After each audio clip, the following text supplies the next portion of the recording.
शिक्षक आमदार किरण सरनाईक यांच्या गाडीला भीषण अपघात, 2 चिमुकल्यांसह 5 जण ठार।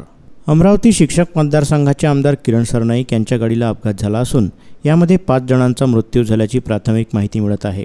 ही धक्कादायक घटना पातूर शहराजवळील घाटात घडली असून अपघात एवढा भीषण होता की दोन्ही कार समोरासमोर भिडल्याने दोन्ही वाहनांचा मोठा चुराडा झाला आहे। या वाहनाने आमदार किरण सरनाईक यांचे 2 नातेवाईकांसह 2 चालकांचा मृत्यू झाल्याची प्राथमिक माहिती मिळते आहे। घटनेची माहिती मिळताच पातूर पोलीस घटनास्थळी दाखल झाले असून जखमींना उपचारासाठी अकोला येथे हलविण्यात आलं आहे। या गाडीमध्ये अमरावती शिक्षक मतदारसंघाचे आमदार किरण सरनाईक यांच्या भावाचा मुलगा, मुलगी आणि नात होते। वाशिमवरून अकोल्याकडे जात असताना विरुद्ध दिशेने येणाऱ्या 4 चाकी गाडीसोबत आमने-सामने जोरदार धडक झाली। अपघात एवढा भीषण होता की दोन्ही गाड्यांचा चुराडा झाला। आमदार किरण सरनाईक यांचे बंधू अरुण सरनाईक, यांचा मुलगा रघुवीर सरनाईक, शिवानी सरनाईक यांच्यासह दुसऱ्या गाडीतील अकोला जिल्ह्यातील आष्टुल गावातील कपिल इंगळे आणि ठाकरे या दोघांचा मृत्यू झाला असल्याची माहिती मिळत आहे। तर मृतक शिवानी सरनाईक यांची मुलगी अस्मिरा आमले आणि अधिक काही जण गंभीर जखमी झाल्याची प्राथमिक माहिती मिळते आहे। जखमींना अकोला येथे उपचारार्थ हलविण्यात आलं आहे।